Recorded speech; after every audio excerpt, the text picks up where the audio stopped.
Welcome into the Thursday night edition of the Horseshoe Guys, presented by Sports Illustrated and Horseshoe Huddle. I am deputy editor here at Horseshoe Huddle, Josh Carney, joined by now analyst. The intern tag was removed about a week ago. Andrew Moore. Andrew, how you doing, sir?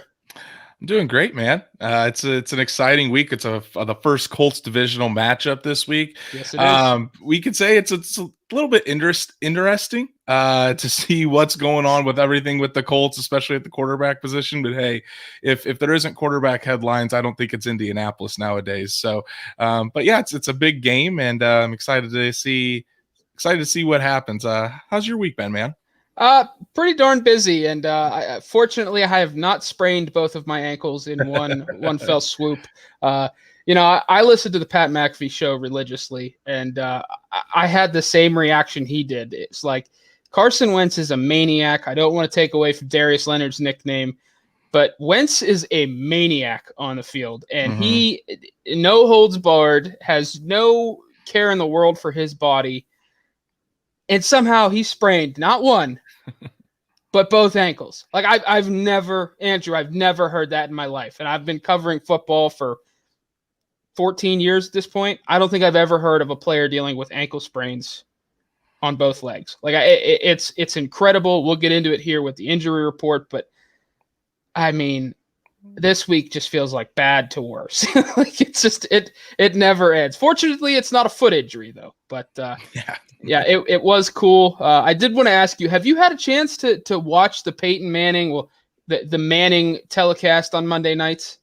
Oh, that's all I watch. Whenever Monday Night Football's on, I take it to ESPN2, and that's exactly what I watch. So Eli and Peyton have been killing it, and it's incredible. It's really cool to see, just for a football nerd like myself, to hear those guys dissect the defenses and everything. That's the stuff that I love. So as long as Peyton and Eli are on there, I'm tuning into ESPN2 when Monday Night Football's on. You know, I feel bad because the main telecast, I like Steve Levy. I know a lot of people don't like him. I like him, just going back to my childhood, him always being on SportsCenter, and then, occasionally doing NFL primetime stuff when Chris Berman was out. But I feel so bad because it's like, how do you compete with Peyton and Eli Manning? And they have guys on like Pat McAfee, Russell Wilson, Ray Lewis. Like, good luck, and to have arguably the greatest mind at quarterback running a show, and he's a Colts legend. He just did the Hall of Fame. Like, how do you not tune in as a Colts fan? I've learned so much in the 2 weeks here that it's been incredible watching that compared to the telecast. So we're going to get into it here, though. The injury report. It's not as long this week, Andrew. Thank goodness. Getting better. But the injury report here, we are on Thursday. Obviously, the Colts have another day of practice here on Friday. But a couple of did not practice guys this week. Jordan Glasgow, obviously on the report Wednesday and Thursday, has not practiced, dealing with a concussion. Hope ball as well on his end. We know about Braden Smith dealing with a foot injury and also a thumb injury, which I feel like has kind of cropped up late here. He has not practiced these last 2 days. Highly unlikely he plays. Carson Wentz, we talked about. Again, on the Colts website, injury, ankles, plural. Incredible, but has not practiced yet this week. And then you have Jack Doyle and Eric Fisher were both DNP today, and it looks like it was just veteran rest for those guys. Also limited this week, especially on Thursday, Xavier Rhodes was limited today, did not practice Wednesday. Looks like he's trending in the right direction. We'll get into that here in a second. Paris Campbell limited both Wednesday and Thursday with that abdomen. And then obviously Julian Blackmon dealing with a shoulder injury, full practice both days. He will be good to go. Zach Pascal sat out Wednesday with an illness, but was a full practice today. Looks like he will be just fine. From the Colts perspective, I mean, you can't really get past the Wentz and Braden Smith injuries. So that's going to significantly hamper them when it comes to the offensive side of the ball. I'm hoping the Jack Doyle, Eric Fisher thing is just veteran stuff. I know it says rest, but I know in week 1 and week 2, it was Veterans Day. So I hope those guys aren't banged up. I would assume with Fisher, they're just taking it nice and slow with the Achilles. But what's your overall takeaway just from the Colts side of the injury report heading into week 3? I think for the injury report for the Colts, it's good in a sense that there's not as many players on the injury report, but definitely still there's those two big ones of Carson Wentz and Braden Smith, and arguably those are two of the most important players for this team. I mean, you've talked about it. Carson Wentz had two sprained ankles. The first one came in the third quarter, Right. and he played through it. The second one, I think everyone's seen the replay of his ankle basically twisting backwards. Not really sure how it didn't break, but thankfully it didn't. And he was still trying to come back into the game. So I saw a lot of people kind of really dogging Carson Wentz this week about how he's not tough and he didn't want to go out there for his team. I mean, you take one look at the replay and you wonder how his ankle isn't broken, and then kind of question his toughness. He was still trying to get out there on two sprained ankles. I mean, that if you're talking about that, I think you don't really know what you're talking about. But again, it's going to be huge. Braden Smith, you would hope for him to come back because Julian Davenport has been abysmal in these first 2 weeks.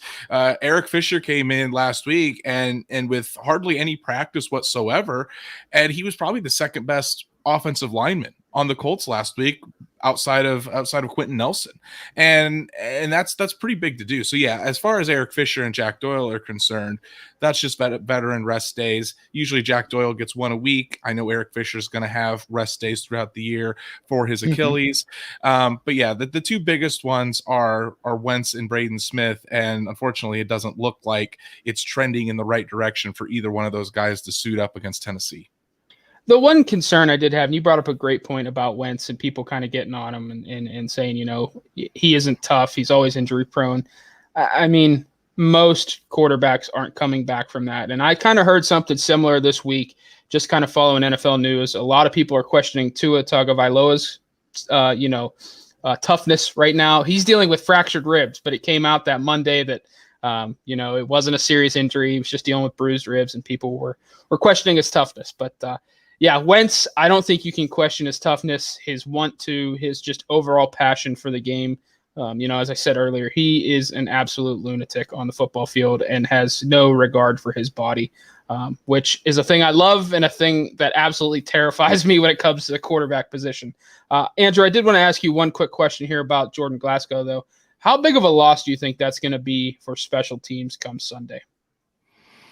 It definitely isn't insignificant, I would say, because Jordan Glasgow is one of the best special teams players on the Colts. That's what he was drafted to be. Chris Ballard, when he was drafted, said that Glasgow has All-Pro and Pro Bowl potential as a special teams player, and you constantly see him going around and making tackles. So I think that this Colts special teams unit is good enough that they can recover from that. They have so many well-rounded guys on special teams that the loss of Glasgow isn't going to be too detrimental, but it certainly isn't a good thing when he's not out there covering punts and kick returns. Yeah. Let's take a look here at the Titans injury report, which kind of mirrors what the Colts have been, sort of dealing with the last few weeks. 13 guys on the injury report heading into Friday. They did not practice guys on Thursday were cornerback Caleb Farley, tight end Anthony Ferkser, outside linebacker Derrick Roberson, and defensive back Chris Jackson, who off air, Andrew, before we went live, you and I kind of talked, who the heck is Chris Jackson? Well, 7th round draft pick out of Marshall for the Titans last year, buried on the depth chart, but he did not practice with an illness. Caleb Farley did not practice 2 days in a row now with a shoulder injury. Anthony Ferkser 2 days in a row now with a knee injury. And Derrick Roberson is trending in the wrong direction with his knee injury. Was limited on Wednesday, did not practice today. A couple guys trending in the right direction for the Titans. Linebacker Jayon Brown dealing with a hamstring injury. He did not practice Wednesday, was limited today. I would assume he probably goes full tomorrow. Outside linebacker Bud Dupree dealing with a knee injury. Did not practice Wednesday, limited today. Again, just like Brown, probably trending in the right direction.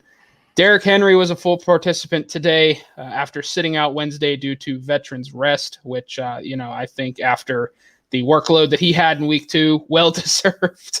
That's nothing Colts fans want to hear. But center Ben Jones sat out Wednesday with a knee issue. It was a full participant today.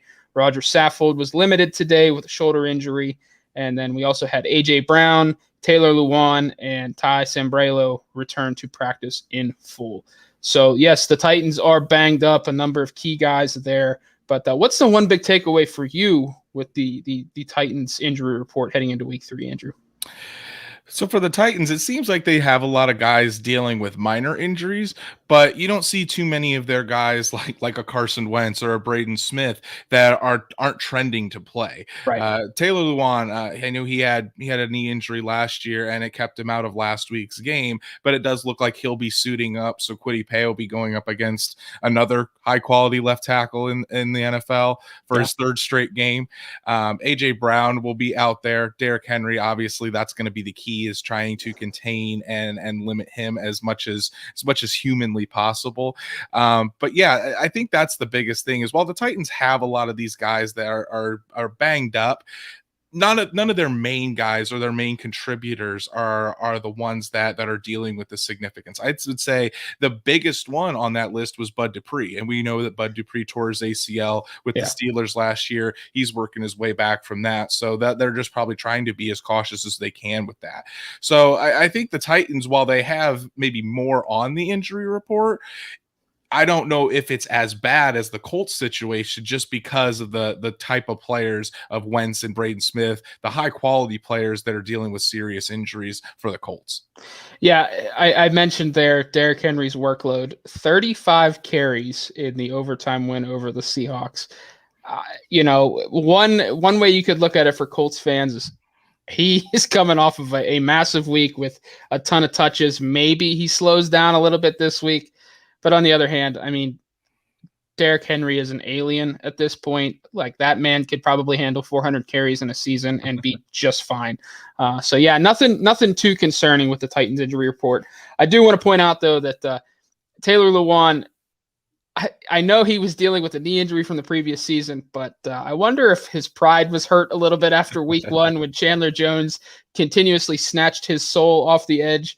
Kwity Paye, though, I mean, welcome to the NFL, Rook. That is a tough 3-week, stretch. How do you think he's done so far? I know he mentioned he feels he's acclimated to the NFL well, going against Dwayne Brown in week 1, Andrew Whitworth in week 2, and obviously we'll take on Taylor Lewan. But how do you think he is acclimated to the NFL, knowing that he was so raw coming out of Michigan?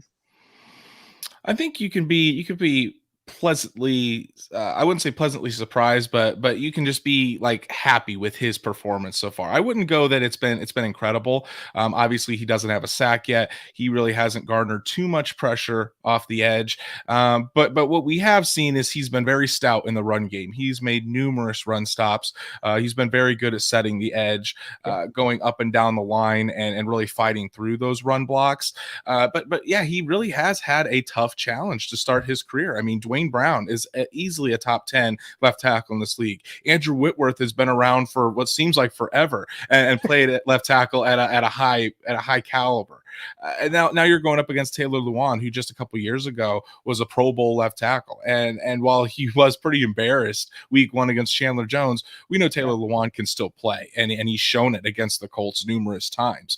So it's almost like trial by fire. You're putting Kwity Paye in. He's playing a good amount of snaps. It seems like each week he's playing 60 to 70% of the snaps, which is good, because the more snaps he gets, the better he's going to get, especially against top tier talent like he has been facing. So I think you can be pleased with what he's been doing, but obviously you want to see more. You want to see that continued development, especially in the pass rush area, getting pressure on the quarterback, start piling up some sacks, and you also kind of want to see him use more moves in his pass rush repertoire, because he's really only a one move guy where he goes from speed to power. You'd like to see him do some counters in there, but obviously that's going to come with more playing time, more coaching, and this guy's only going into his third start. So again, it's kind of what we've said from the beginning. We're going to be patient with him, but you want to see him start to consistently kind of grow each game. And I think we're going to be seeing that here within the next few weeks. Speaking of the pass rushers, defense coordinator Matt Eberflus spoke to the media Tuesday, and stated that the pass rushers, while getting better or while improving, need to be better overall. Like we all predicted, Andrew, Al-Quadin Muhammad leading the Colts defensive line in sacks with 1.5. I know that you and I kind of lamented the fact that he probably was going to see a lot of snaps over guys like Kamoko Toure, Ben Banogu. But he is proving people wrong in a sense. He's looked good through 2 weeks. What have you seen from the young pass rushers overall, excluding Pay, who we just talked about? I definitely think there's more to be desired with them. Yeah, absolutely. It seems like Al-Quadin Muhammad has been getting the majority of those snaps at left end. And while he's been decent in the run game, he's just not the fierce, feared pass rusher that you would like to see. Tyquan Lewis, when he's came in, I mean, he's been okay, I would say. Nothing really to run home about with Tyquan Lewis. It is kind of surprising, though, how little Kamoko Toure and Ben Banogu have played. These guys, I mean, they showed great promise in training camp this year. They showed that they were starting to put it all together. We saw a fully healthy Kamoko Toure. He did miss week 1, but then last week I think he only played 11 snaps or something like that. It just doesn't seem like he was able to get into a rhythm. And then Ben Banogu, the same thing. Ben Banogu's been active for both of these games, but he's only played a handful of snaps because Al-Quadin Muhammad and Tyquan Lewis are getting the majority of those snaps. And it seems like Matt Eberflus has said that those guys are primarily in there for the NASCAR package, where all the guys are in there for speed, pass rushing, pin your ears back, go get the quarterback. And the Colts really haven't been able to use that much. But you would like to see, especially with these young guys, and especially for Toure. Kamoko Toure's in a contract year. We need to see what he has and what he can do for this Colts team, because at this point, it doesn't seem like he's going to be back after this year.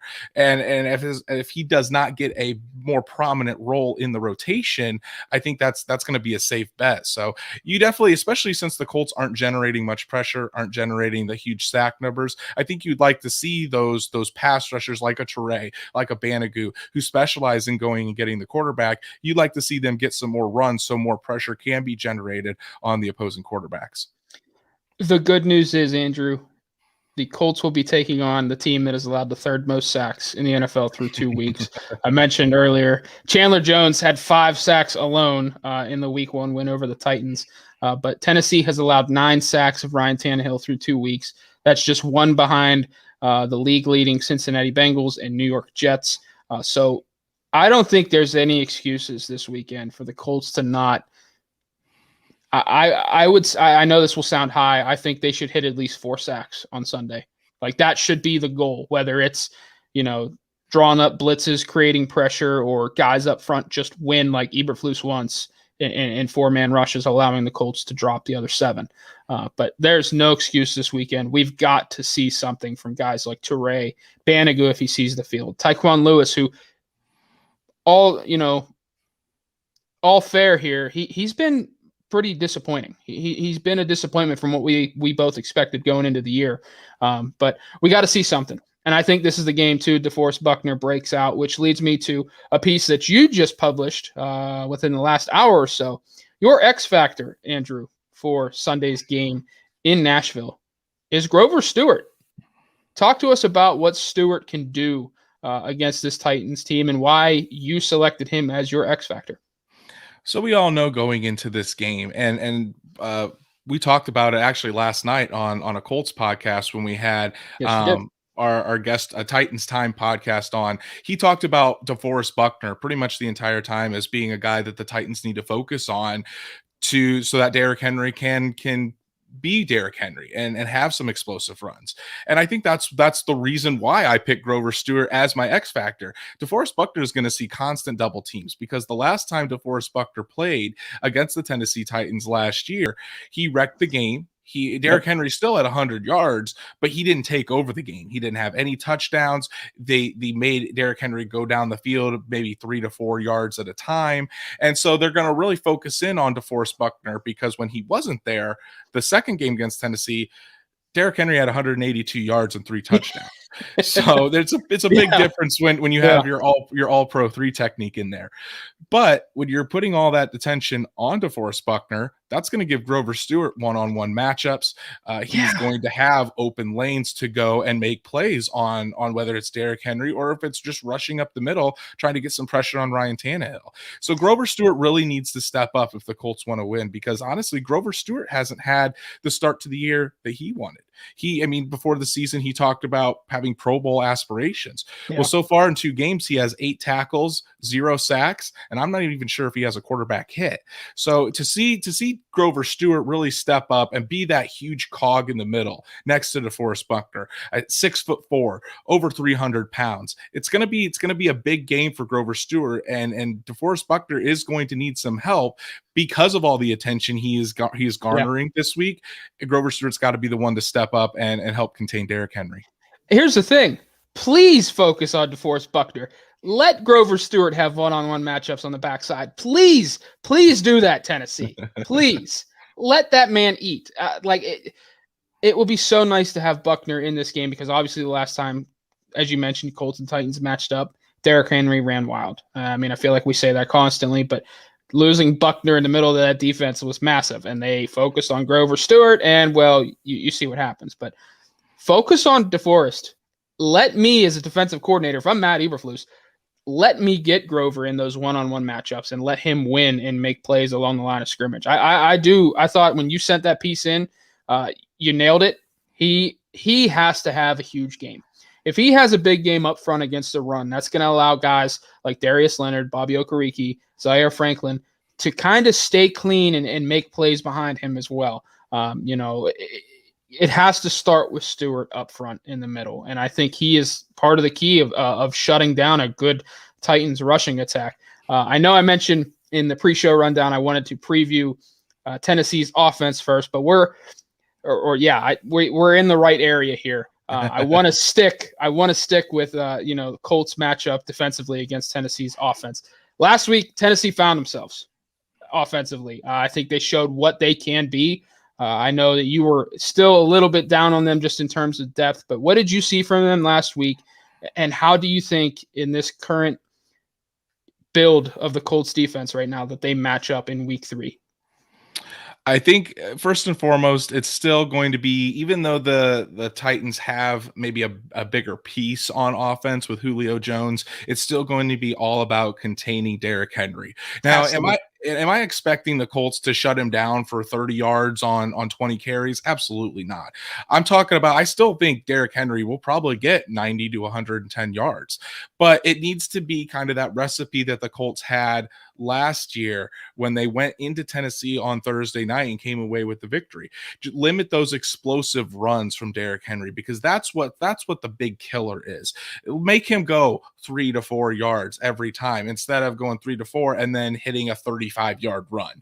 That's what breaks down the defense. And then by the time you reach the fourth quarter, when he's rolling, it's hard to stop him. So it's going to be very crucial that the Colts get ahead of that. And they've already talked about it all week. DeForest Buckner, Darius Leonard talked about how they really need to focus on their technique and tackling, do those hamstring tackles that Matt Eberflus is always preaching, and just making life hard on Derrick Henry, because while the weapons of Julio Jones and AJ Brown, they're phenomenal wide receivers. The recipe to beat the Tennessee Titans is to make Ryan Tannehill beat you. And that's what they're going to have to do. And I think when we move to that side of their offense in the passing game, I really think the Colts need to do a lot of cover 2 and a lot of 2 deep safety looks. Make Ryan Tannehill and this offense dink and dunk it down the field, because what kills this Colts offense is what has so far this year is big plays when they're in single high or the safeties are making mistakes. Julio Jones and AJ Brown especially with yards after the catch is a huge component. So limiting those guys and making them do those long drives down the field, it will definitely wear them out. It will test Ryan Tannehill's patience, and I think you'll have a better success rate if you do it that way rather than trying to go super aggressive and end up having Julio Jones or AJ Brown catch a 40-yard pass down the field. Yeah, if I told you after Sunday's game the Colts limited Derrick Henry to, let's say, 28 carries for 100 yards and kept him out of the end zone, would you say they win that game or lose that game? I'd say they probably win that game. I'm with you. Because when you keep him out of the end zone and you force it all on Ryan Tannehill, Tannehill isn't built to really carry this offense. And we've seen that last year. I mean, Tannehill has become a pretty good quarterback in this league. I'll give him those props. Absolutely. But he's not a quarterback that you can put the entire team on your back and have him go out there and win you a game. Derrick Henry has a big part in this. And if he's only got, I really expect him, like I said, to get about 100 yards, like you said. But if we can keep him out of the end zone, and if the Colts can force the Titans to dink and dunk it down the field with those long drives and keep them from those explosive plays, eventually the Colts are going to force some turnovers and win those matchups and turn it over to an offense that hopefully can sustain it if Wentz isn't out there. Yeah, I am worried about the matchups on the outside. If Xavier Rhodes comes back, I feel a little bit better about him on Julio Jones at this point in his career, although we just don't fully know how he's dealing with that injury or where it's at in terms of his recovery.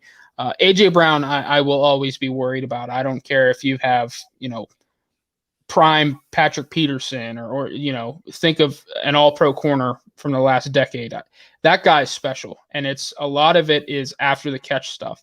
I think AJ Brown is certainly going to get his on Sunday. Like, I'm okay with letting him get his, but you can't let AJ Brown go off and then have Julio find the end zone and Derrick Henry consistently getting those chunk yards on the ground. But I would load the box this week. I would probably stay in my base defense as much as possible if I'm Matt Eberflus, because it's not like Tennessee has a third receiving option at this point that you're worried about. I mean, for all intents and purposes, it's on their depth chart. It's Chester Rogers, who is ahead of Josh Reynolds at this point. And I think we all know what Chester Rogers is. He's fine, but he's not a guy that I'm going out of my way to ensure that Kenny Moore is on him in the slot. So I am staying in base defense as much as possible, keeping those 7 in the box as much as I can, and playing a lot of cover 2, like you mentioned, not letting yourselves get beat deep, forcing Tannehill and those guys to be patient, dink and dunk it, and put together 10, 12, 13 play drives to find the end zone. I'm fine with 13 play drives that finish with 3, and I think you are as well. So, if you look at this Titans offense right now, let's take Derrick Henry out of the picture. What is the matchup for you to watch individually from a Colts defender on a Titans, offensive piece at this point? I think it will be, if we're taking Derrick Henry out of it, I think you have to look at those receivers on the outside. And a guy that we really haven't talked about too much, he's not having a great year by any means, but he's not necessarily standing out for the bad things that he normally does, is Rock Ya-Sin. Yeah. Rock Ya-Sin hasn't had a pass interference call this year. He hasn't had you better knock on wood. He hasn't had a defensive holding yet. So, it's going to be big. This is probably his biggest test, because all the Colts have faced stud wide receivers the past 2 weeks. I think Julio Jones and AJ Brown are on a different level. So whether it is one of those two guys, Rock Ya-Sin is going to be tested, and he really needs to stand out. TJ Carey has been pretty bad as well. So Xavier Rhodes can come back and take TJ Carey's spot. That definitely helps. But again, it's all about limiting those explosive plays, because Tennessee is an offense that lives on those explosive plays. And when you take that out of it, and you put the onus on Ryan Tannehill to dink and dunk it down the field, they're not nearly as potent. Yeah. So when you take away, I think this is also a point that not a lot of people are talking about. We know Julio Jones is great. He's a fantastic wide receiver. But the Titans lost Corey Davis. Corey Davis isn't a slouch. Jonnu Smith, who has ascended into being one of the top tier tight ends in this league, they lost him as well. So is that almost like a wash when you lose Corey Davis and Jonnu Smith and get Julio Jones back? You're not necessarily have as many weapons. You maybe have a higher quality top weapon, but maybe the sum of the weapons isn't as great as what it used to be. And the Colts can zero in, instead of worrying about multiple guys, zero in on an AJ Brown and a Julio Jones to try to contain them. And hey, if the Titans are going to try to beat us down the field with Chester Rogers, I'm all for that. Right. I think for me, I'm going to just focus in the trenches, and it's a guy that we talked about earlier. I really think it's DeForest Buckner against Nate Davis at this point. Like, you're an all-pro. You have to win that matchup. They're going to double you. They're going to try and trap you. They're going to do all kind of games against you, DeForest. But this is a game you have to be an absolute force. It starts up front. You want to shut down this Titans' potent passing attack. You have to create pressure with those 4 guys who, all 4 of them, if we're talking Kwity Paye, Grover Stewart, DeForest Buckner, and I'll say Al-Quadin Muhammad for all intents and purposes, he's the starter at this point, you're counted on to play in all situations. Maybe not Grover Stewart, he'll come off, they'll go to their NASCAR package, but DeForest Buckner has the big paycheck, has the pedigree. He, for all intents and purposes, feels like the leader of that defense. He has to show up this week, and I really think he will. But I have my eyes locked on 99 in the trenches this week. I want to ask one more question offensively. If you're the Colts defense, how much do you plan on selling out if you're Matt Eberflus in terms of blitzing? Do you think this is a blitz-heavy week for him?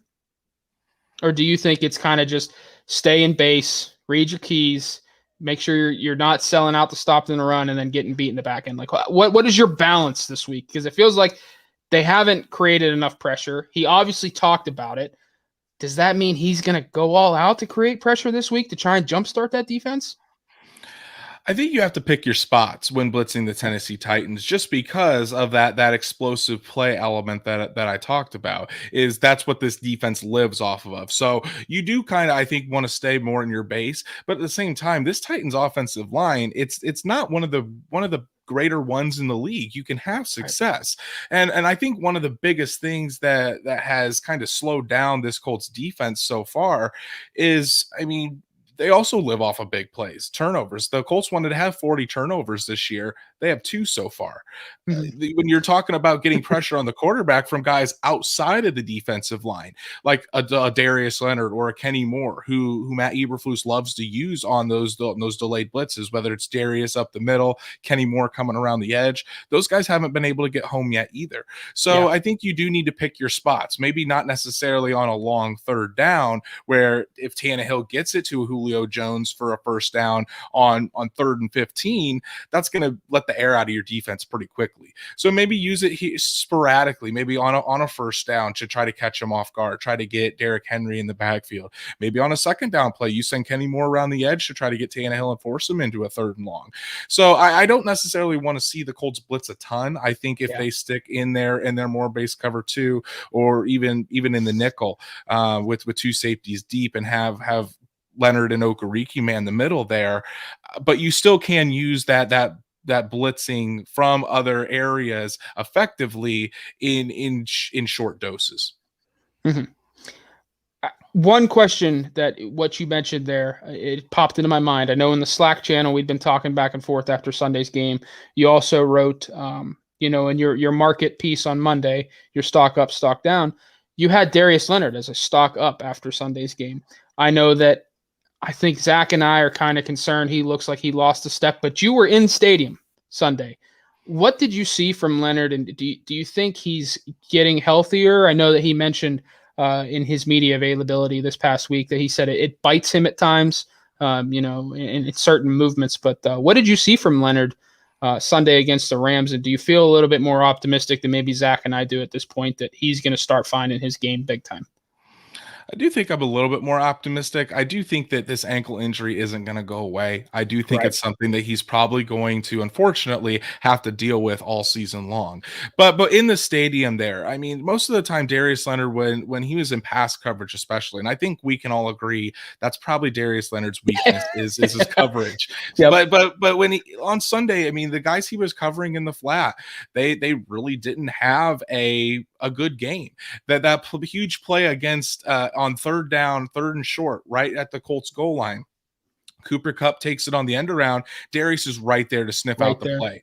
And while he hasn't maybe performed up to Darius Leonard's standards, the first 2 weeks he's still made a play in each game.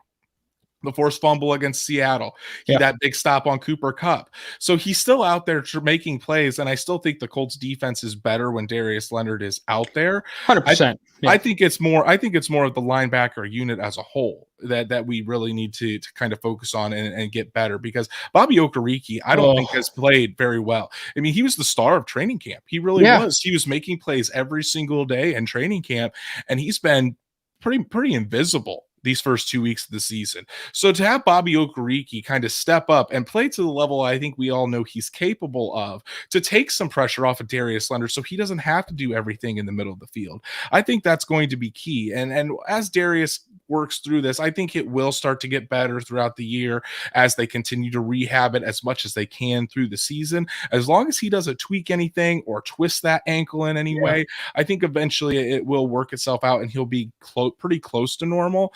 But until then, Bobby Okereke needs to help him step up. You brought up a great point. I mean, I want the mind of Darius Leonard out on the field with that Colts defense. And that play against Cooper Kupp was all film study. That's something that the Rams have had in their system since McVay took over in the red zone, where they kind of run that jet sweep, and it's that quick toss right off the snap that's considered a pass, although it feels like a handoff. And he's seen it before, and he did a great job. But yeah, Bobby Okereke, I mean, our colleague Jake Arthur was at training camp. You were at training camp multiple days, and you guys raved about Bobby Okereke, and it's disappeared. He looks like a completely different linebacker. I don't know if he's dealing with something or what, but it's bad. It's really bad. Even when they're in base, he looks like the third best linebacker at best, and that's saying something considering Zaire Franklin hasn't really played defense until this year, and Okereke has so much experience under his belt at this point. But yeah, for Darius Leonard to have some of that taken off his shoulders, it's got to come from Bobby Okereke. And I do think Sunday's matchup will allow Leonard to kind of look more of himself, where he can play downhill against that physical system in Tennessee. I want to flip over to the Colts offense because there is quite a bit to talk about. Brett Hundley could be the starting quarterback Sunday, Andrew. That's terrifying. I no disrespect to Brett Hundley. I loved him at UCLA. I'm a big Bruins fan. What are we doing? Like this guy, he might be a starting quarterback in week 3 for the Indianapolis Colts. What has happened, Andrew? I mean, have they talked about it on sports radio at this point in the area? What is going on? How did we go from Jacob Eason's the clear number 2 in the preseason, and he looked solid in first real action in the NFL, to, hey, he threw a bad pick on his second pass attempt coming in for injured Carson Wentz, to now, hey, you're going to play behind the guy who hasn't taken a legitimate NFL snap since 2019. What is going on? I think it's probably a variety of different things. Number one, I don't know how much confidence the Colts really have in Jacob Eason, especially against a tough opponent, a tough divisional opponent like the Tennessee Titans. I don't know if it really reflects on his performance last week, because I mean that was one of the toughest situations you could be in. Jacob Eason literally was taking his first official NFL snaps, and it was in a 2-minute drill where the Colts are down by 3, going up against a top-rated defense in the NFL. So, I mean, he really didn't have even an opportunity to succeed. You know what's funny? I want to bring up a quick point. I don't mean to cut you off there. I had a buddy text me and say, "What if Eason Tom Brady's this?" And I'm like, "Come on!" It honestly, 30 seconds later, Eason was picked, and I was like, "Yeah, Tom Brady did it right there." But I mean, you might be able to say that if you didn't see him play in the preseason. But for those that watched us play in the preseason, we kind of knew what the outcome was going to be. Yep. So I think that's one aspect of it. Number 2, I think it also kind of reflects on how the Colts think of their offensive line right now, especially with Braden Smith out.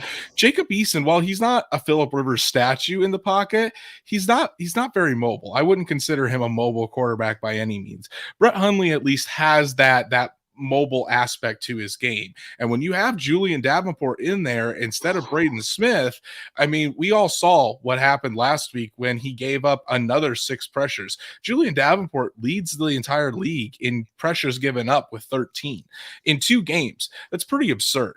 And so I think that also kind of reflects on it. The third thing is Brett Hundley has starting experience in this league. While it's not great starting experience by any means, he does have he is that veteran presence. He can handle things maybe in a tough divisional matchup that Jacob Eason just hasn't had the opportunity to do yet.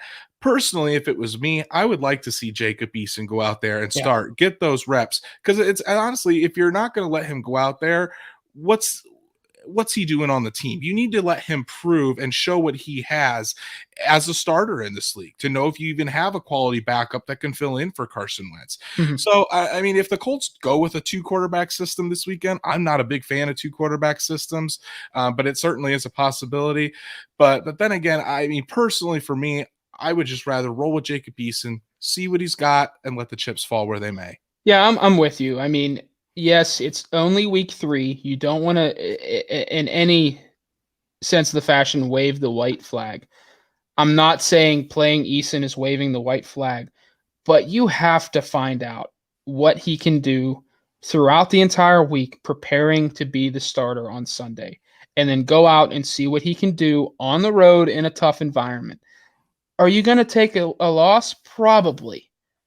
Does that matter in the long run if you determine, hey, this guy is worth developing or this guy is a long-term backup for us? I don't think so. I don't think it matters what he did, in terms of winning or losing.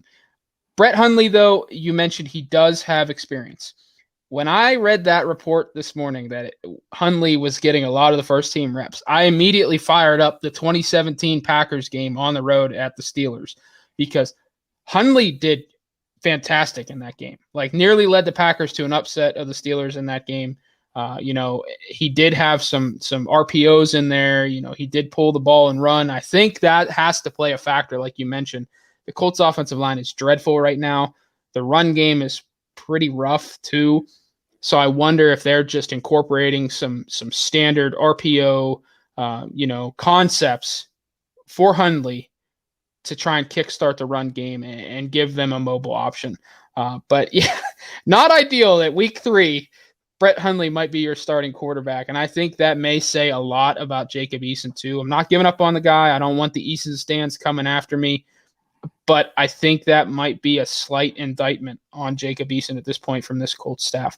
Up front, though, I mean, I thought Eric Fisher was solid in his debut. Nothing spectacular, nothing just egregious. But, man, it's so hard to watch the right side of the offensive line at this point. Julian Davenport is the worst tackle in football, and I mean that with no disrespect because he did reach the NFL and has carved out a career. Like, not many people can say that, but he is a disaster on almost every pass rep. And then you put in Matt Pryor, and it's just it's a wash. Is that fair to say? I mean, and who suffers the most? Not Carson Wentz or Jacob Eason. It might be Mark Lewinsky next to him because his play has been down. That's translated to Ryan Kelly, who, for a Pro Bowl caliber center, has had 2 rough weeks. I think that's fair to say. We went into this season thinking this may be the best offensive line in football, even with the loss of Anthony Costanzo. Now, Andrew, I don't know how it gets better. Honestly, I genuinely don't know how it gets better because it feels like all the key guys are banged up and it's just a mess right now. Give me some of your optimism. How does this offensive line improve starting this week? I think they just need to play as a more cohesive unit. I mean, Quentin Nelson, the guy has battled a back injury this year, and he had surgery on his foot, and he only gave up 1 pressure against Aaron Donald last week. Quentin Nelson is still playing at an all-pro level. Yeah. Eric Fisher, I think you can be excited about that because that was his first game after a torn Achilles, and first of all, he came back less than 8 months after his torn Achilles. Incredible. And he only gave up, again, 1 pressure on Sunday, and he was playing in limited snaps because his conditioning just isn't there yet. That's why he would come out of the game. Julian Davenport would switch over to left tackle. Matt Pryor would come in at right tackle. So I think as Eric Fisher's conditioning gets better, he's just going to get more acclimated to the speed of a game again. That left side is solid. For the right side, I'm not exactly sure what's going on. I think it could be a variety of different issues. I'm not sure if Ryan Kelly is fully healthy yet. I don't think he is. From that hyperextended elbow. I think that is having he's never going to admit it, but I think that's having a bigger effect than all of us are thinking right now. And I think that's part of it. Mark Lewinsky, I think we're kind of showing how much he relies on Ryan Kelly and Braden Smith. Yeah. When one of those guys is out, he really struggles. He was the one that gave up the pressure from Aaron Donald that twisted Carson Wentz's ankle around. It wasn't Julian Davenport, but Julian Davenport, man, he makes me miss LaRaven Clark. And that's saying something, because if you listened to our podcast last year, I was dogging LaRaven Clark pretty much every week. Yeah. So unfortunately, I think I got to put this on a little bit on Chris Ballard, because I mean, while he did try to fix this problem this offseason, I mean, he brought in Sam Tevy, he kept Will Holden, he brought in Julian Davenport. Just none of those guys have panned out. And I think maybe if the Colts would have spent a little bit more money or gone after a higher caliber backup tackle that you can rely upon, maybe even a Joe Haig, somebody that, while he's not spectacular by any means, I mean, he hasn't been bad for the Steelers, and he used to be with the Colts. He knows the Colts system. So going out there and getting someone like that could have even been helpful. But when it's just the Colts are back in the same spot that they were last year when Anthony Costanzo went down. Braden Smith had to miss some time on the COVID list. When you have that backup tackle coming in, like Zach Hicks always says, the depth at the tackle position, or just the offensive line in general, all around the league is very poor. So when that happens, you're obviously going to be down. And when you're missing a top 10 right tackle in the league in Braden Smith, and you're going to one of the worst tackles in the league in Julian Davenport, you're obviously going to see a big drop off, and the Colts are paying for it right now. Yeah, Chris Ballard mentioned all offseason, we're not going to find ourselves in a situation that we did last year along the offensive line with depth issues. Well, this is what you get when you go bargain bin shopping. I mean, he threw a ton at the wall hoping it would stick. I don't want to say a fan of the Tevy signing, but I saw the reasoning. The guy played almost 2,500 career snaps at both tackle positions. He could handle the workload until Eric Fisher got healthy. And then obviously he was an absolute disaster in training camp and then tore his ACL, unfortunately. I do wonder if things would be a little different with Sam Tevy at this point, but just seeing what he was in training camp and preseason, probably not. But yeah, going after Julian Davenport, retaining Will Holden, like there were guys out there that they could have signed for a 1-year, 2-year deal just as depth, and this is on relying on Eric Fisher to be that guy that Ballard saw in the draft process when he was the number 1 pick with the Chiefs. And then kind of just, I don't want to say punting on the tackle position in the draft, but in a sense they did. I mean, they had an opportunity there in the second round, and they went with Dayo Odeyingbo, who we haven't seen. I like the prospect. I like the pick, but I wonder if they could have built that draft class a little better, because right now they're paying for it. And I don't think you're going to see them make any moves. I mean, I've had a couple guys DM me on Twitter to ask about Mitchell Schwartz or a Russell Okung, and I'm like, I just can't see it. Do you see the Colts going outside the organization at this point to add a tackle? I really don't, unless it's a guy that comes in off the street or they make a practice squad move. For someone like Russell Okung, he's a guy that's going to want to start the Colts unless they put Braden Smith on IR. He's not coming in. Mitchell Schwartz, I'm not even sure if he wants to play football. There's been reports out there that he's contemplating just retiring and hanging him up after having the last few years being injured himself.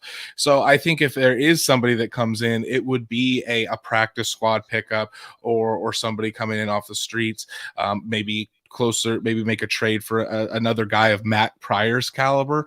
But the thing is, there's just like it goes back to that point that the depth at tackle around the league just really isn't that great. So I honestly wasn't a big, I mean, when the Colts didn't draft a tackle, it did raise some eyebrows for me, but at the same time, the Colts never force it in the draft. Yeah. And I for what Chris Ballard has done in the draft, I trust his judgment there. And if Dayo Odeyingbo can turn into a phenomenal pass rusher when he comes back from his Achilles, and then you have a dynamic duo of Kwity Paye and Dayo Odeyingbo for years to come harassing the quarterback, I mean, I'm going to be all for it. Right. So, but that's yet to be seen. I do think that the Colts could have in free agency gone after some higher caliber guys and a higher caliber swing tackle, and that just didn't happen. So, but now they are where they are. The Colts definitely, I think, will step it up because these guys on the offensive line, they're too good not to. Mm-hmm. Brian Kelly has shown time and time again that he's a Pro Bowl caliber center. I think once that elbow heals up more, we're going to see him return. Braden Smith isn't, if it's only a foot strain like the Colts are saying, he will be back at some point. And when you have them back, that's going to elevate Mark Lewinsky's play as well. Yeah. So I think it will get better. It just, for the Colts, it's bad timing because they're facing such quality teams here at the beginning of the year. And I think that has a big thing to do with it as well. Yeah, and unfortunately, they're going to get a guy this week in Danico Autry, who is well known to be pissed off and certainly eyeing this game once the schedule was released. And looks like he's going to get a chance to go against Eric Fisher and Julian Davenport. So... Man, what I don't want to hear all Sunday is how Autry felt spurned by the Colts and is taking it out on Brett Hundley or Jacob Eason, because that will not be fun. But a couple guys I'd like to see get a little bit more involved here in the offense, Andrew. Can we get more tight end work at this point? Jack Doyle was really good last week. I appreciate his comments saying that the Colts are not going to press at 0-2. They're going to continue to dive into their work each week and stay patient. But can we get Mo Alley Cox going here? I mean, you want to help out if Eason or Hundley, whoever is the guy on Sunday, you want to help him out. Get the football into 81's hands in the middle of the field. Let him work downhill. Get the football to 84 on the inside too. Like, we've got to get the tight ends more involved in this passing game. No.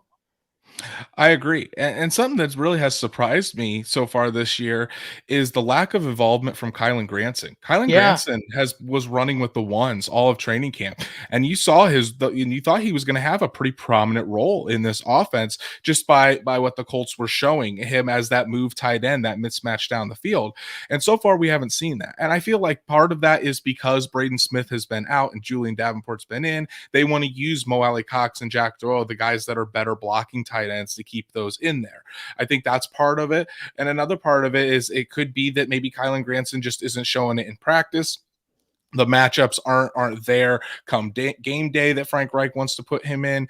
But yeah, I think Jack Doyle showed last week that number one, he still got it. We all love Jack Doyle.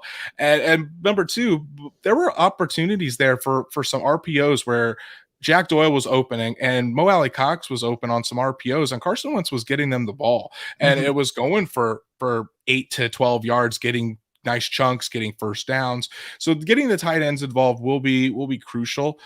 I love what the Colts did last week in getting Michael Pittman Jr. more involved. Yes.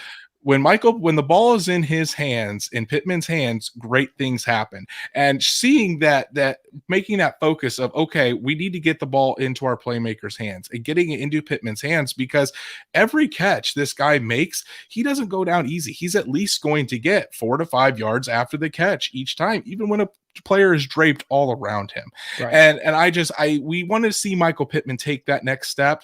This is part of that, making sure we start getting him the ball more often and making sure we get it into his hands so he can go out there and make those big plays.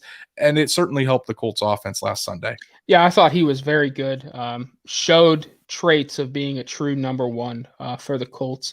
I'd like to see that continue. I know obviously Carson Wentz probably isn't going to play this week, but that guy, he's not the most physical or the fastest or the strongest or the biggest, but he knows how to create separation and he knows how to make plays with the football in his hands. So I would love to target 11 more. The good news is hopefully this is the last week without T.Y. Hilton, which I think will open things up on the outside a little more. But yeah, as you mentioned, Kylan Granson, kind of an afterthought at this point. Just 21 snaps through 2 weeks, according to Pro Football Focus. Just two total, Andrew, in the slot. And 8 of those 21 have been on special teams on kick return. I think I've really only noticed Kylan Granson on the field in the goal-to-go situations. He has 10 snaps in line, most of which are in the red zone. So yeah, I'd like to see the rookie involved a little more. I think there's a clear matchup opportunity this week. I think that the Titans are a little light in terms of linebacker coverage. So we shall see. But one last point here I wanted to ask you about was the red zone struggles. I mean, this has been ongoing aside from the year where Jacoby Brissett was basically the goal line running back for the Colts. where they finished 7th, I think, in the NFL in red zone offense that year. What is the issue, in your opinion, with the Colts in the red zone? I mean, they are 28th in the league in red zone efficiency at this point. And I think if they finish 1 or 2 red zone opportunities against the Seahawks, it's a win. And then obviously if they finish 1 of their 3 against the Rams, they win that football game. I know we sound very, at least for me, I sound a little pessimistic at 0-2, but you look at that and it really comes down to a few plays here or there. If they finish off a drive with 6 points instead of 0 in the red zone, they're 2-0, Andrew. What is going on in the red zone right now? I know a lot of Colts fans want to put this all on Frank Reich or put this all on the offensive line. I think and honestly, I don't know if it's going to be a great answer that people want to hear, but it's on everybody. Yeah, you're right. I think it's on Frank Reich for not doing it better as a play caller. I mean, you run 3 straight runs up the middle. That's pretty predictable. And then on 4th down, you think you're going to catch him off guard with a pass. And you don't block the front side edge rusher. You don't block the front side edge rusher. And the Rams were expecting the pass the entire way. This is also on the offensive line. I mean, you have all-pro Quentin Nelson, Pro Bowl Ryan Kelly. You have three opportunities with a young stud running back in Jonathan Taylor, and you're not able to get 1 yard. That's on the players. Like Quentin Nelson said, at some point, it's just football. You put 11 guys on 11 guys, and you got to go block somebody at some point. And that didn't happen. And then I also put it could be on Carson Wentz as well for not checking it to different plays, not checking the protections. I think it's all of the parts combined have a role in this. I would like to see more creativity along the goal line than Frank Reich has been displaying. More times where, I mean, think of all the big wide receivers and big tight ends that the Colts have acquired. You got 6'4" Michael Pittman, 6'5" Mike Strawn, 6'5" Mo Alley Cox, 6'4", 6'6" Jack Doyle. Play basketball. These throw it up and let those guys make plays. Then Jonathan Taylor, you're a huge running back. Your focus, one of your main attributes is on power. Punch it in the end zone. Offensive line, take some pride in that. It's all goes around. I do think that it is frustrating for Colts fans to see because we have the pieces there that the Colts can be very successful in the red zone, and they just don't do it. And until they do fix those issues, they are going to lose games, unfortunately, because of their poor execution down in that area. Yeah, I'm not asking Frank Reich and Marcus Brady to reinvent the wheel, but just be a little more creative. And please, don't run a shovel pass in the red zone. Like, I know Aaron Donald made a great play and it was open and all that, but you're trying to trick Aaron Donald. Think about what I just said. Like, that man, you're not going to get many over on him. He made a fantastic play, and I think Carson Wentz kind of slightly panicked there and obviously threw an interception. But yeah, you got all these big guys. Be a little creative. Throw it up. Give Mike.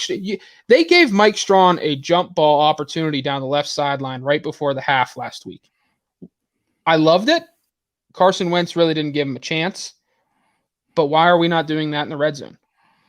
I mean, if we're doing that from 50 yards out, why don't we try and incorporate that inside the red zone? If you believe in him that much as a deep ball threat and a jump ball threat, let's get him in the red zone and give him that opportunity. But got to be a little more creative with the concepts. Try and get some rubs here and there, legal rubs. I don't want any offensive pass interference calls. But, yeah, we got to get the tight ends involved too. And, again, week 1, you ran the ball 3 times behind Quentin Nelson from the 1-yard line, and you couldn't get a yard. That's an indictment. That's an indictment on everybody on the offense, especially the offensive line. So it just got to be better. I mean, there's nowhere to go but up at this point. And it comes down to this. If they capitalize on one drive in each game and get points, let's say 6 points, they're probably sitting at 2-0 right now, Andrew. Right. And that's why I don't think I'm pressing the panic button on this Colts team quite yet, because they have played very good teams in the Seattle Seahawks and the Los Angeles Rams. And I think they beat themselves for the most part in those games. Poor execution, especially in the Rams game. No. The Colts should have won that game. They really should have if they would just execute like they're capable of doing. And I kind of want to go back to this point too. one thing that sticks out to me is when Matt Turpinning, the Colts director of college scouting, was talking after the draft in 2020 now, after they drafted Michael Pittman Jr. The thing that stood out is they said when at practice at USC, whenever they were watching him, the kid never lost a one-on-one rep. The kid always would catch those jump balls. I think I can count on one hand how many times the Colts have tried to throw it to Michael Pittman in the red zone. Yeah. What are we doing here? I think Frank Reich really needs to start using it, and especially if we want to see Michael Pittman Jr. be that number one wide receiver for the Colts once T.Y. Hilton is done playing. If Michael Pittman Jr. is to ascend, use that 6'4", 223-pound body of his. And I'm not necessarily a too big of a fan of fades to the back corner of the end zone, but there are other ways you can use that big body in the red zone and in the end zone to get easy scores. And I think that's something that the Colts coaches, Frank Reich and Marcus Brady, can do a better job at. Yeah, I'm not accusing Frank Reich of trying to, fit a square peg into a round hole and saying, this is my system, this is what we're going to run. But I think he has to do a better job through 2 weeks of putting his guys in the best possible position to succeed, knowing what their strengths are and adjusting his play calls to those strengths. And as you mentioned, Michael Pittman, he is a physical receiver that wins consistently in contested catches. It doesn't have to be a fade route. It could be just a quick curl where he boxes a guy out. You have to give him an opportunity to win those one-on-one reps, and they're just not doing it. They're not doing it, and that's what's frustrating. You have guys like Mo Alley Cox and Jack Doyle that are big physical tight ends that know how to win in the red zone, and you're not utilizing them. So you've got to – sometimes you just have to call a player's number and say, you're going to win this rep for us, rather than, I like that play, let's go with this one and see who works open. And we have a comment here from – big fan of the show, Kyle Stewart here. Just so close. We have everything there. It's just a matter of putting it together. You're right. I know probably at the beginning of this show, people were like, wow, Josh, you sound so pessimistic about this team, but they're not far off. They're not far off at all. I mean, they are, honestly, I say this straight face, they are literally inches away from 2-0, Andrew. Right. So we'll see. Obviously a big opportunity here on Sunday to get back in the win column, gain a huge game in the division standings, because at this point, the first 2 games of the season, they don't really matter because it'll come down to division records. So they have a chance to grab a big win here on the road, obviously dealing with some adversity with the quarterback position, and really show the league, hey, we're a good team. We have good coaches. And we're going to get this thing back on track. So this is the tough part. I'm only going to hold you to it if you're wrong. I'm not going to give you any credit if you get the prediction right. But what is your prediction for Sunday, Andrew? So I'm going to go with the assumption that Carson Wentz isn't playing. I think we'll see a 2-quarterback system with Jacob Eason and Brett Hundley. And I just think that it's going to be too much to overcome. I think the Titans will win the game. On my podcast last night, I said Titans 27, Colts 17. I think I might amend that a little bit. I have a little bit more faith in the defense. I'll go 24-17. But I think it's just going to be too much for them to overcome. Yeah. Now, if they do beat Tennessee, though, it honestly wouldn't surprise me, because this is something that Chris Ballard has been preaching since the day he got here, that it's not going to all be about the quarterback. And I think when the Colts play up to what they're capable of, when this offensive line is dominating, when this defense is having all 11 guys run to the ball and being aggressive, the Colts can compete with anybody, and it doesn't have to be on the quarterback. As long as Jacob Eason and Brett Hundley don't go out there and make a ton of mistakes, if you rely on this offensive line, this running game, this defense, the Colts will be in every single game, as long as they don't make mistakes. So if the Colts do go out there and win, it wouldn't surprise me. But I think, unfortunately, it's just going to be a little too much, and the Titans will get the victory. What was your score again? Did you say 26? 24-17 Titans. 24-17. That's where I'm at, Andrew. That's honestly, I had 23-17 written down. So I'm spot on with you there.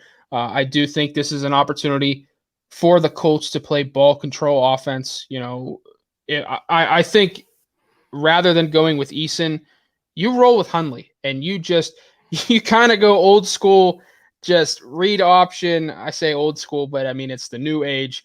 kind of like the Lamar Jackson offense. You just misdirection, have your athlete make plays in the backfield. And that's, for all intents and purposes, that's what Brett Hundley is. He's an athlete playing quarterback. I think that they can play some ball control offense. They can grind out yards. They can chew up clock. They can keep that defense well rested, keep Derrick Henry off the field and keep it close. But I am going to go Titans 23-17. Colts will drop to 0-3 on the season, according to our predictions here. We will have more on the site at Horseshoe Huddle on Friday from the entire staff. I think all of us got the predictions right last week. I was way off in my score, though. So we shall see. But, it should be a fun game. Andrew, you won't be there. You'll get to watch at home. So you'll have, I'm assuming, multiple screens, and we'll be very plugged into what's going on. So, it'll be fun. It's AFC South football, man, and that's we're getting into things now. So, any other thoughts, comments you want to make here before we close out the show? I know Kyle Stewart here was hoping for Eason to catch a groove here, and Hundley maybe comes in and throws 5 touchdowns. That's a dream right there, Kyle, buddy. I mean, that is a dream. If Hundley throws 5 touchdowns, Carson Wentz, see you, pal. You're right. if Hundley throws 5 touchdowns, I might myself be making that appearance on that Sports Illustrated swimsuit edition like we were talking about later. But I think my final thought is that I don't think Colts fans should panic necessarily about the Colts yet. Yes, they've had 2 rough games, but there is an avenue that the Colts, like you said, could be 2-0. Yeah. I think we all should have confidence in that this offensive line will get back to what it's capable of. This is the norm. This is opposite of the norm. Yeah. The Colts are too talented along that offensive line to keep playing like this. Once they get back into the groove, once the guys get healthy, we're going to see that top 5 unit again. The defense, again, struggling with injuries. I think Xavier Rhodes coming back will help. Kenny Moore isn't going to play as bad as he has been. Darius Leonard dealing with that ankle injury. Let Kwity Paye develop a little bit. It's just a work in progress. And then really the thing we've been worried about before the season was Carson Wentz and how he's played. Carson Wentz has been one of the bright spots of this team. And honestly, without Carson Wentz willing this team back on that comeback and giving the Colts the lead late in the game, without Carson Wentz, that doesn't happen. Yeah. So I think once he gets healthy and then all these units start playing to, I think, what we expect, I think the Colts will be just fine. It's just, can they get back to that level soon enough so that way they don't dig themselves an 0-3, 0-4 hole that they can't dig back out of. So the panic button hasn't been pushed yet, but we do need to see it start to come around here within the next couple weeks. Yeah, I think we have to start trending in the right direction here, especially up front in the trenches with this offensive line. I will make one bold prediction. I think Kwity Paye gets his first 2 career sacks on Sunday. I like that. I think Taylor Lewan has certainly lost some explosiveness and some athleticism at left tackle. And I think Kwity Paye can get around him on the edge with that first step. So, I'm counting on 51 to make me look like a genius. And if that happens, I may never do a podcast again. I may just ride off into the sunset. But, so for Andrew and myself, that's going to do it for the Thursday night edition of the Horseshoe Guys here on Horseshoe Huddle on Sports Illustrated. Until next time, I believe Andrew will be back Sunday night with Brandon Moses with a Colts podcast, which if you like this show, please check out a Colts podcast anywhere you get your podcast. You can also check them out on horseshoehuddle.com. They are now part of the Sports Illustrated family, and we are so thankful that they are. So that's going to do it for tonight, Andrew. Great job as always, and hopefully you guys are chatting about a Colts win come Sunday night.